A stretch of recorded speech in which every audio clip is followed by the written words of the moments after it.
collision avec un arbre serait fatale.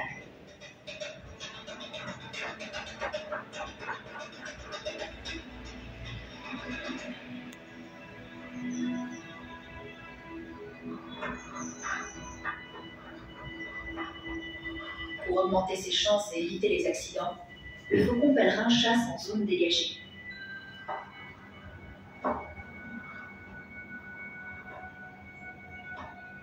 Les champs constituent son terrain favori, surtout quand ils sont peuplés d'oiseaux peu méfiants comme le pigeon, sa proie de prédilection.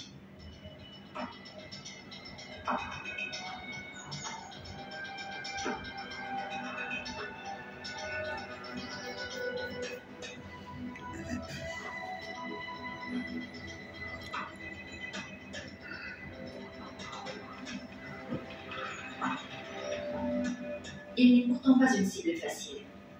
À une certaine altitude, il vole très vite, parfois plus vite que le faucon pèlerin. Le prédateur doit jouer de son aérodynamisme pour arriver à ses fins.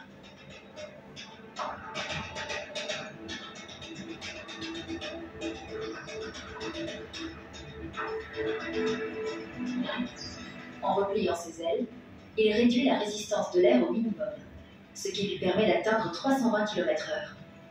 Quand il se prépare à frapper, les serres en avant, la force de l'impact est telle que la moindre erreur pourrait lui être fatale.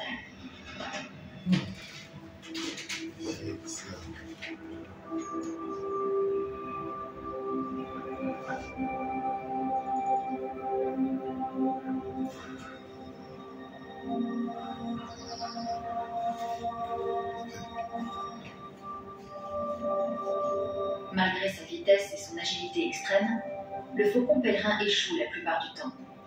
Chaque fois, il doit puiser dans ses dernières forces pour remonter à très haute altitude.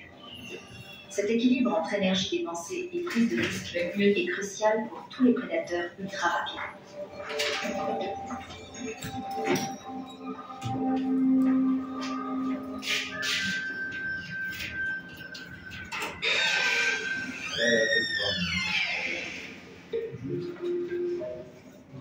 Une falaise et un rapace, le faucon pèlerin.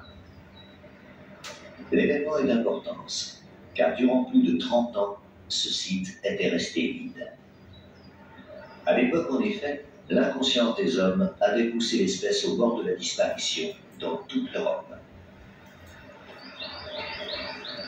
L'éléphant est élevé au rang d'un dieu de puissance et de sagesse, Horus. Aujourd'hui, les temps ont changé.